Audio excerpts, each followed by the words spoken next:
Hi guys, welcome to Synergistic Horsemanship. Remember to subscribe to our channel so we can keep making more of these videos. In this video, I am going to talk about pasture diversity and why that is so important for your horse. I guess probably most of you can deduct that's because it has a nutrient diversity as well. So often, though, there's more components to it than that than just for your horse. In this pasture, we have a minimum of clover and timothy grass, orchard grass, bluegrass, and we have some marigold in here, or dandelions, excuse me. And we really like to make sure that the pasture is diverse, not only for the horse's sake, but also for the pasture itself. And the timothy grass, as you know, is a really sought after grass for your horses to eat.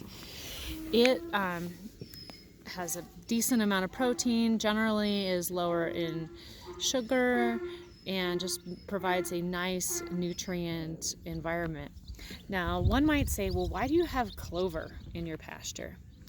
Well, we've actually put clover in because that helps redeposit nitrogen back into the soil. It also really helps, really stands up well to hoof prints. The timothy grass does not, which is also why it's really important that we let the timothy reseed every year. You can see the seeds dropping off here on these nicely. Bluegrass is also another thing that we added. Bluegrass is really sought after grass. It's almost like a turf. And I'm trying to find some in here. Oh, these strands right here are some bluegrass. And that really holds up well to the horse's hoof prints as well. It becomes kind of like almost like a turf. And it is also very nutritious. You know, we all think of those gorgeous Kentucky bluegrass fields, right? Really, really high in protein, as well as a lower sugar level.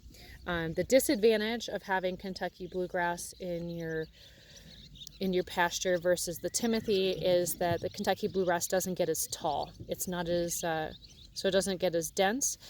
This here is orchard grass coming up, and there's several varieties of orchard. As you know, it's not real definitive on exactly what orchard is.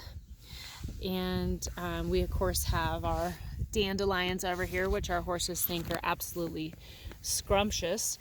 I like to have the dandelions in the pasture, not only for, you know, the horse's nutrition, which we know it does have some nutritional value to it. I'd have to look it up. I can't remember off the top of my head.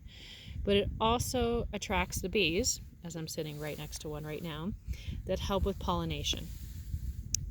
And so we want to have a full ecosystem out here. And we do need the bees, as much as we don't like them, you know, for stinging horses and whatnot, to help pollinate everything. And I know that there's several other, you know, types of grass in here. We buy a really specific blend from Comstock Seed. At some point, I will get the actual breakdown of what we have in the pasture. He's an expert here in our area, and he designs all kinds of neat stuff for us. But you know, a lot of what happens is, you might ask, well, what's the difference between eating the timothy grass here versus what's in your hay? Well, hay is a really convenient way for us to store it, right?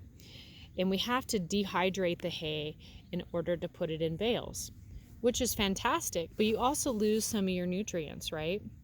When you dehydrate something or when you allow it to dry out.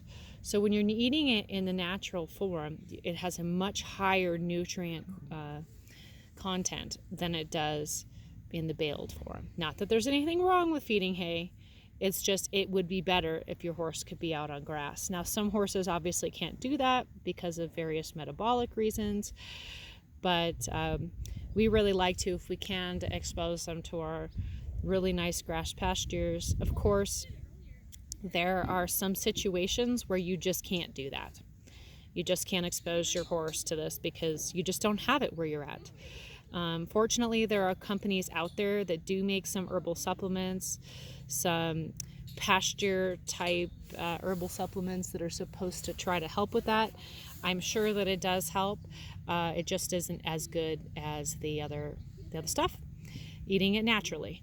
So if you have any questions, I know that wasn't exactly a scientific approach with not having the breakdown, but I think it kind of gives people an overall synopsis of why, if you can get your horse on the grass, you should try to. So if you have any questions, please comment below, like our channel, remember to subscribe, and thank you so much for joining us. Well, we hope to see you soon. Bye-bye.